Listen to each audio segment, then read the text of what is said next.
Do you believe in forgiving or forgetting? At her graduation dinner, my daughter looked me straight in the eyes, set her jaw like she had rehearsed it in the mirror, and said that I did not help her one bit.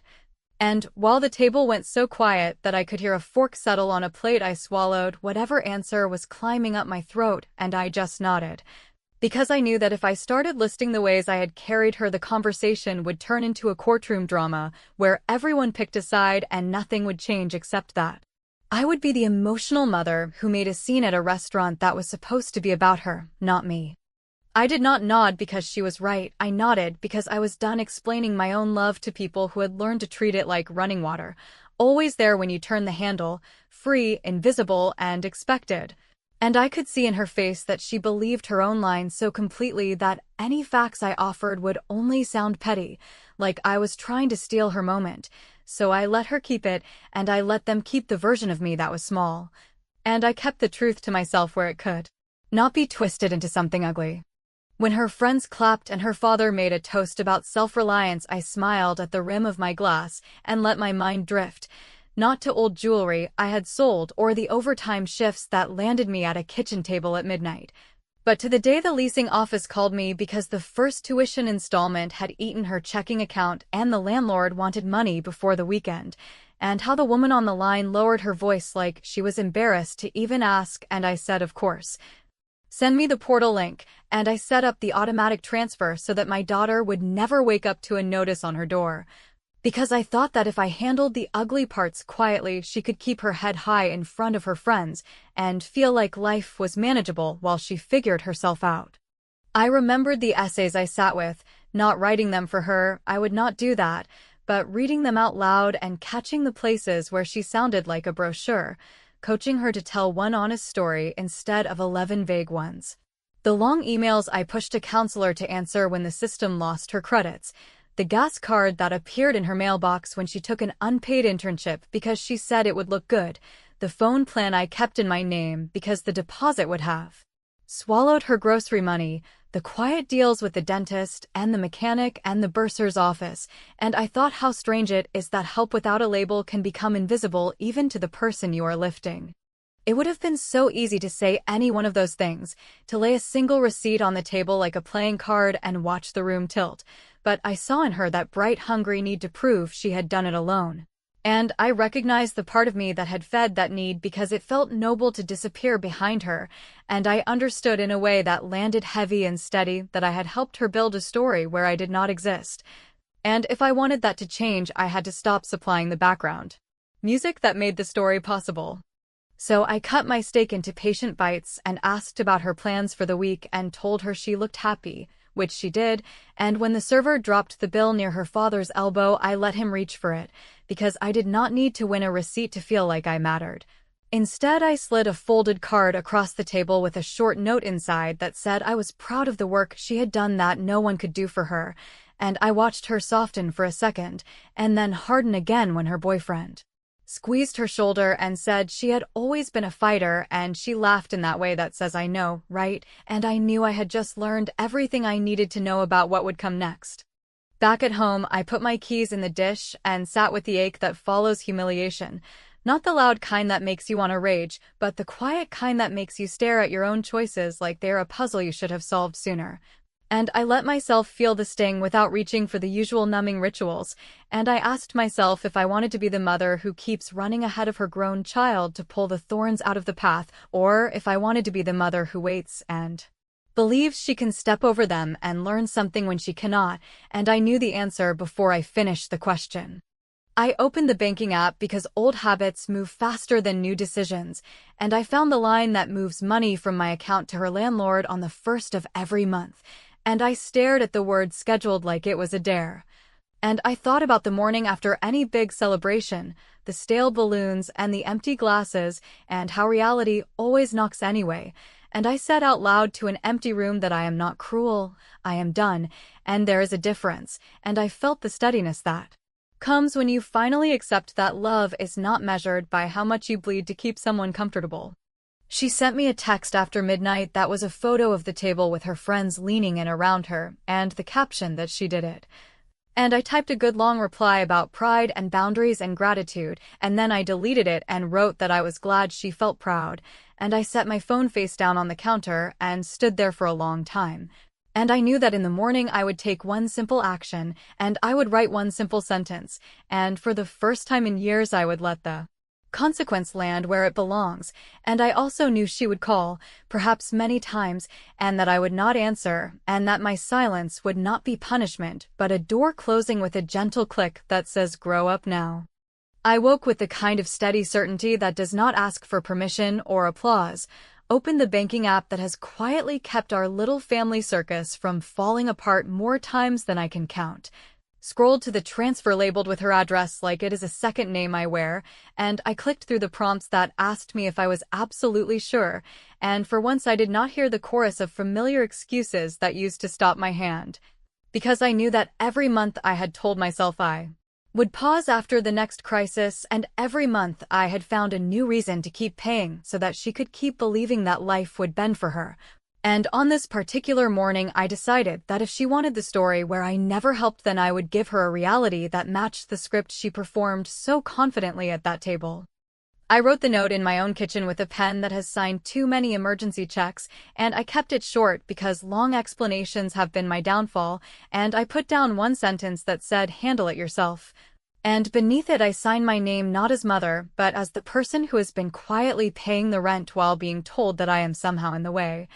And I drove to her building and slid the envelope into the space under her door because I did not want to be pulled into a conversation about tone or timing or how I should have waited until the weekend, and I did not want to see her face arrange itself into the expression she uses when she is about to perform disappointment, like I have failed a test she designed without telling me the rules.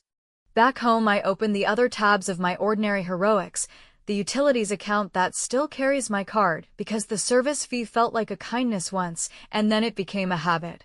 The phone family plan I kept because the deposit for her solo line was bigger than my piece that month. The car insurance I had nudged down with phone calls she never knew I made, and I did not slam doors or make speeches or write a manifesto.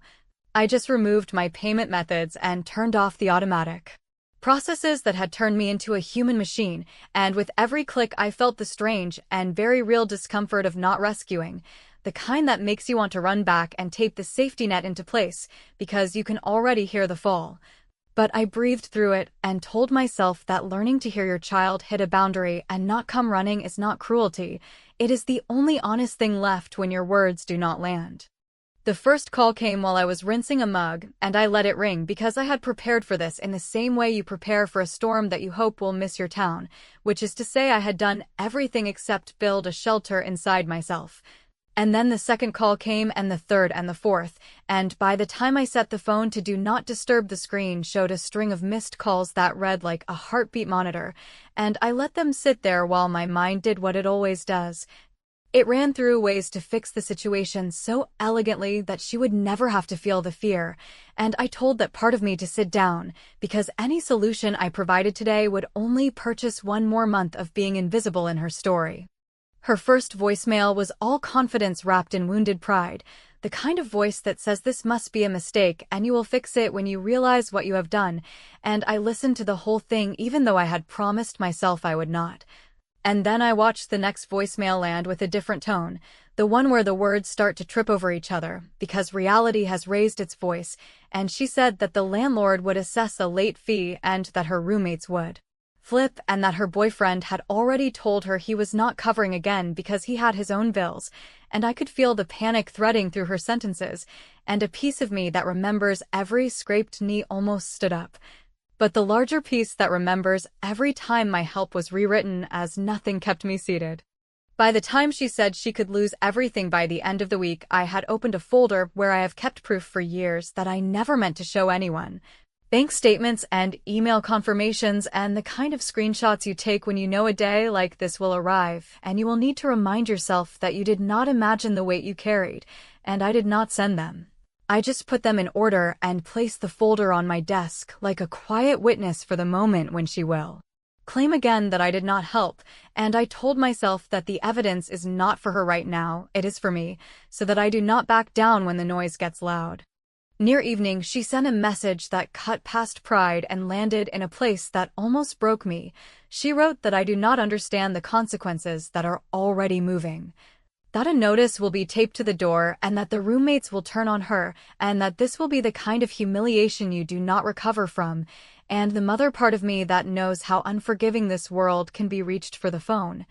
and the woman part of me who has been erased at every celebratory toast took my own hand and placed it back on the table, and I let the message sit there unanswered while I ordered myself a simple dinner and tried to remember how it feels to not be needed. Before bed, I powered the phone off because trickle discipline would not hold against a flood, wrote a single line in my journal that said I chose silence and I survived it, and I slept lighter than I wanted because guilt has a loud voice in the dark. And when I woke to a stack of missed calls and messages that would make any reasonable parent rush across town, I told myself that the first lesson is often the hardest to let stand, and that if she truly believes I have never helped, then my quiet refusal now is the most honest reply. And just as I set the phone back down, another voicemail arrived where she said there is something I do not know and that everything depends on me picking up right now. And I let it play to the end without moving, because sometimes the most powerful thing you can do is not flinch when someone tries to hand you a fire they started themselves. By midday, the calls had moved from steady taps to a drumroll that tried to live under my skin, and while my phone stayed face down, I could still feel the need pulsing through the countertop. Because there is a particular energy to panic when the person who always catches you decides not to show up, and in that space the messages started to change shape. First, a crisp note from the leasing office that used formal language about obligations and timelines and late fees that escalate if not addressed by the end of the business week. Then a brightly fake cheerful text from one roommate who said she totally gets that I am teaching boundaries, but also that everyone will be crushed if this ruins the household vibe. Followed by a shorter and much colder one from the other roommate who did not waste any words on empathy and simply announced that there would be consequences if the rent did not land today. And then, like a cherry on this small sundae of adult reality, a message from her father, asking me what exactly I think I am accomplishing with this little performance, as if love is measured in immediate rescue rather than in the long boring work of letting a grown child meet the edges of her own choices. I would be lying if I said it did not sting to be painted as the villain in a story I financed for years, and as I stood there replaying the graduation sentence where she told me I never helped, I heard that other sentence I have been too polite to say out loud, which is that I taught her with my own hands to float while I tread water beneath, because it is easier in the moment to pay a bill than to tell your kid you believe in her enough to let her feel the heat rising off a deadline. And I could already hear people practicing their speeches about mothers and unconditional support, the kind that skip over the fact that unconditional is not the same as endless. So I took a breath and did the thing that always costs me. I stayed with the discomfort, and I did not move. The afternoon took a turn when the front desk called to say I had a visitor who was not on the calendar and whose voice sounded like a fuse about to reach the powder. And when I stepped into the lobby and saw my daughter standing with her arms crossed and her jaw set in that familiar combination of anger and fear and performance, I felt my own body want to do its usual trick of absorbing the blast. And instead, I nodded to the receptionist, thanked her for the heads up, and led my daughter outside where there would be fewer witnesses to whatever she had scripted for me, because the one thing I refuse to hand anyone is a show at my workplace. She started with disbelief that I could do something so cruel the morning after her celebration, and she stacked words like blocks to build the idea that I had humiliated her in front of people whose opinions matter in the small world she lives in. And I let her finish, because interrupting would only feed the martyr she was trying so hard to become, and then I said one long calm sentence that laid out the rule going forward, which is that I will not discuss money in private anymore because privacy has turned into a tool that erases what I do and paints me as the problem, so any conversation about housing will include every adult who is affected by the housing, and that means the landlord and the roommates and, if she wants him there, the boyfriend who keeps telling her he has his own bills. And as I spoke, I watched the color rise and fall in her face, because she could feel the ground shifting from performance to accountability. She tried to pull me back into the old dance by saying there are things I do not understand and pressures I cannot imagine and promises that were made that I am now putting her in danger of breaking. And I told her I am not interested in imagined pressures or secret agreements. I am interested in the actual lease, and the actual dates, and the actual amounts, and the actual names on the documents. And that my availability begins and ends with a meeting where everyone who signs something sits at one table and hears the same words at the same time, and that if she is as independent as she claimed at dinner, then she can certainly sit through a conversation that does not require me to look like a villain in private so that she can look like a hero in public. When she said I was trying to embarrass her, I said I am trying to stop letting myself be embarrassed for her, and that yesterday she told a room that I had never helped, and today I am taking her at her word by stepping out of the way. And that if the stakes are as high as she says, then a clear meeting is the quickest route to a solution. And then I did the most practical and, frankly, the most satisfying thing I have done as a parent in a long time, which was to take out my phone, open a new message, and add the landlord's email, the roommates, and her father, and I wrote a single paragraph that said there appears to be confusion about who is responsible for the rent of the apartment in question, that I am not a tenant or a guarantor and have removed my payment methods from any related accounts, that I will not be engaged privately about this matter, and that I am available tomorrow at noon to discuss facts with all parties present. And before I hit send, I looked at my daughter and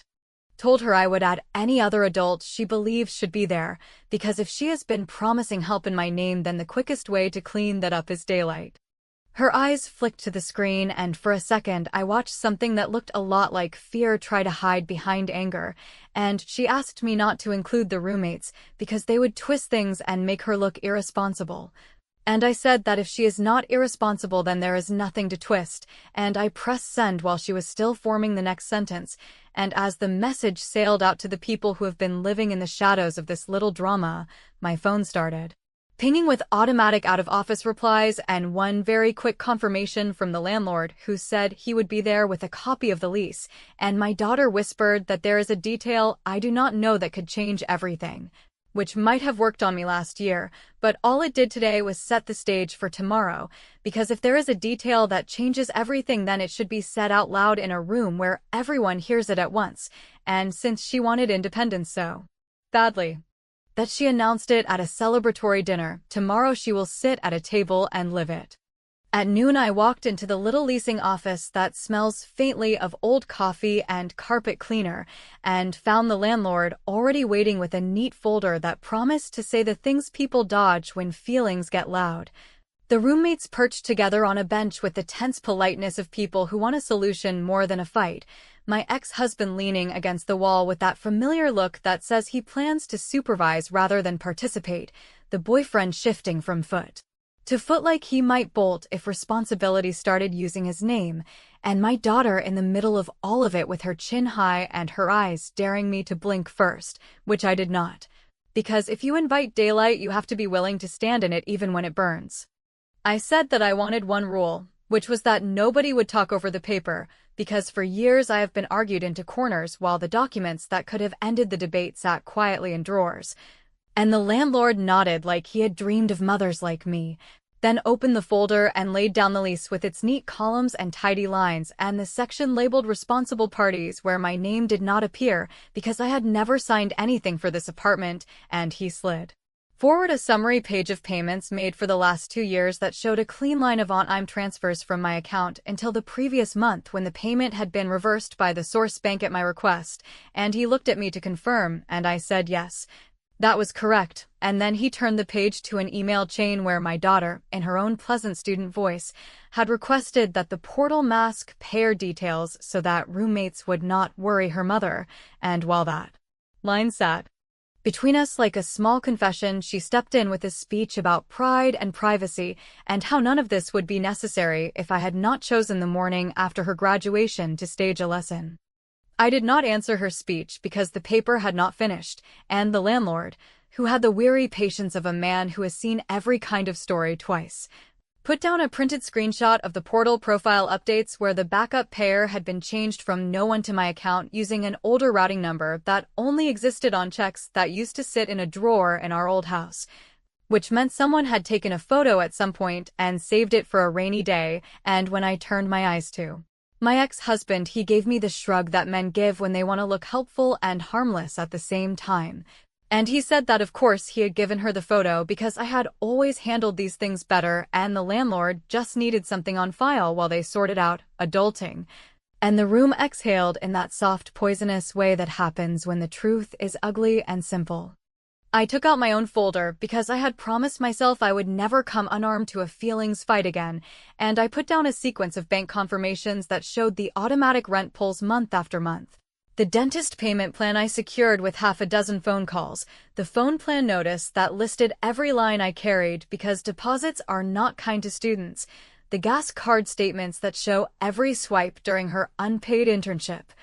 And I did not lecture because the paper was doing it for me, and then I held up my phone and read a message thread between my daughter and her father from last fall where he told her to use my account because I never say no. And I watched him start 3 different sentences and abandon all of them because there are some messes you cannot charm your way out of once ink has spoken.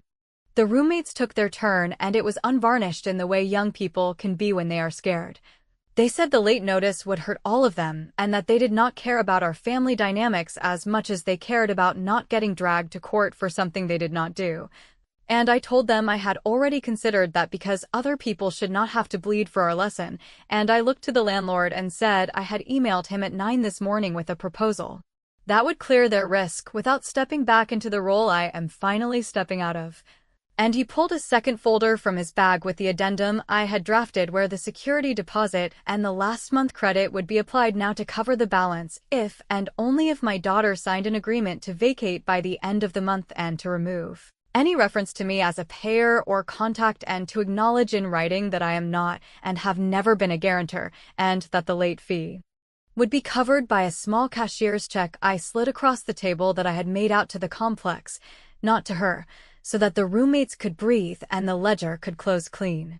My daughter said that I was trying to ruin her life and that I had no idea what this would do to her image and that there was a detail I still did not know. And I told her that she is free to put any detail she wants into the record right now with the people it actually affects. Because whatever private story she hoped to leverage against me was built on money that did not belong to her and promises made in my name without my consent, and that if there is a truth that changes everything then it can meet paper and stand next to signatures, not sit in a text bubble that expects me to panic and cave. She hesitated long enough for everyone to understand that the detail did not protect her as much as it had frightened me. Then she said that she had told the boyfriend she could cover 2 months while he pivoted his project and that if she left the apartment now he would have nowhere to go, and the boyfriend stared at the floor like it might suggest a plan. And I said that I am sorry she made promises with my money to impress a man who can speak for himself and apparently cannot pay his own rent, but that I will not float a fantasy while being told I do not exist, and I pushed the addendum and a pen toward her and told her that she could choose. She could sign and keep her record clean and spare the roommates and start fresh somewhere she can actually afford. Or she could refuse and let the process play out with its notices and hearings and memorialized balances that follow you around for years. But either way, this is the last day my name will appear in any system connected to this apartment.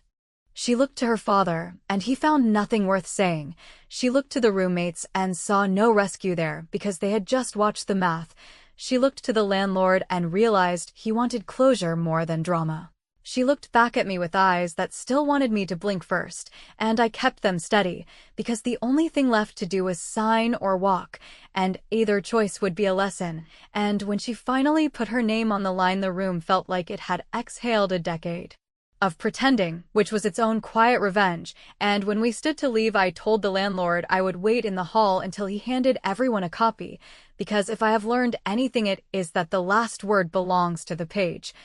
And tomorrow I will decide what to do with the folder I built, because there is one step left in this plan, and it will land where words cannot wriggle free.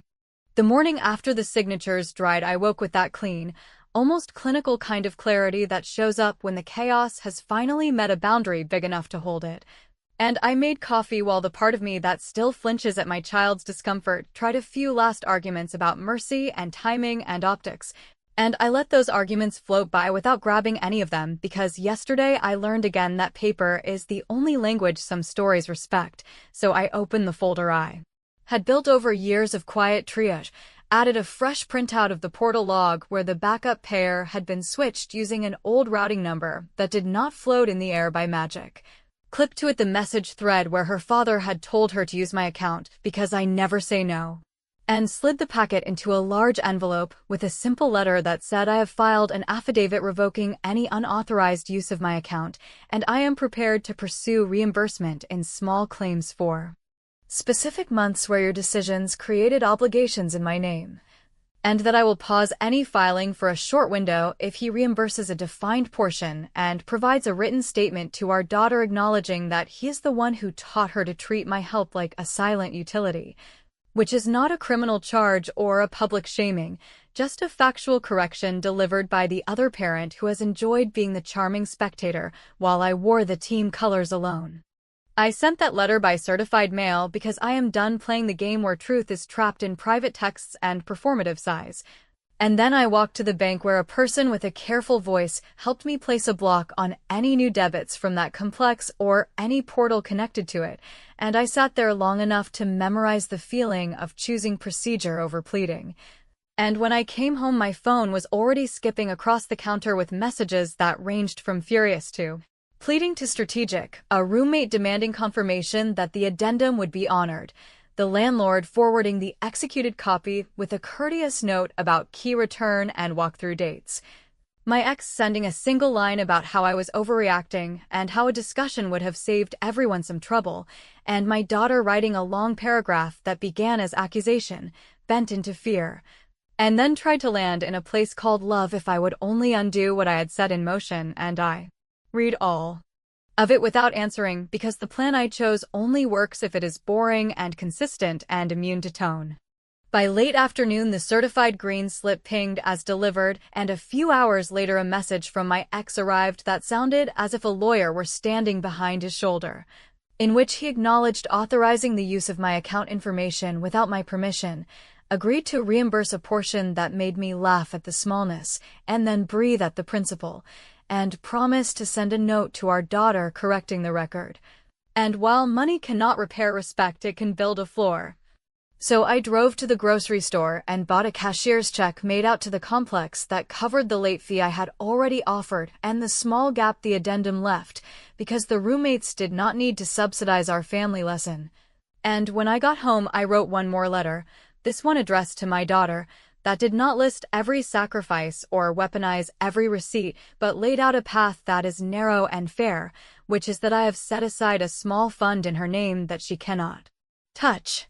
for rent, gifts, or boyfriends, and that unlocks only if she provides 3 consecutive pay stubs that show she can support herself, a lease she signed without anyone else's account tied to it, and a short paragraph in her own words that admits nothing to me I do not already know but proves to herself that truth is not the same as shame. I placed that letter in a second envelope and I did not mail it because the point is not to dangle help like a carrot, the point is to change the story. So I left it in the folder with a sticky note that said open when you are ready to do hard things without an audience, and I turned to the last detail in my plan, which was the graduation dinner echo chamber that had made me the villain in a story I bankrolled. And I composed one steady email to the group that had witnessed my daughter's line about me never helping, a message that was neither a takedown nor a plea but a record, where I attached the one page that matters, the addendum confirming I am not and have never been a guarantor. And I wrote that I will not discuss my child's finances again and that I wish her well on the path she chose, and I hit send because sometimes the kindest thing you can do for yourself is to end the rumor mill with one page of daylight and then close the door. In the week that followed, she moved out with a face that tried to hide the sting and a spine that looked a little more like a spine and a little less like a pose. The boyfriend drifted toward whatever project had been eating her rent while he whispered about timing and loyalty. The roommates thanked me in a text that sounded like relief wrapped in good manners, and my ex delivered reimbursement that almost covered the months he had called me dramatic, along with a beautifully careful note to our daughter in which he admitted that he had made it too easy to see me as the backup generator instead of the person who kept the lights on. And though I do not need his apology to breathe better, I printed that note and I tucked it behind the receipts, because sometimes you keep proof for the days that memory tries to lie. On the last night of the month she called, and the calls stacked up until the number on the screen made my stomach do that old familiar flip, and I let it ring until the voicemail grabbed it, and then I listened to a voice I almost did not recognize. A voice without performance or shortcuts. A voice that said she had turned in the keys, that she was sleeping on a friend's couch for a while, that she had an interview tomorrow and a bus route saved in her phone, that she had read the addendum twice and hated me and loved me in the same breath, that she now understood what it feels like when a promise is made with someone else's money, and that she was not ready to say she was sorry, but she was ready to stop lying about how she got here. And I stood in my kitchen with the envelope still sealed in the folder, and I felt the click that happens when a plan lands, not because it punished anyone, but because it told the truth loudly enough that everyone had to hear it, and I did not call back that night, because the last move in this plan is not a flourish or a rescue. It is the quiet space where she lives with her choices long enough to recognize herself without me holding up the mirror. And when I finally slept, I knew I had stopped being the villain in her story by refusing to be the ghost in mine, which may not be polite, but it was, in every way that matters, a win.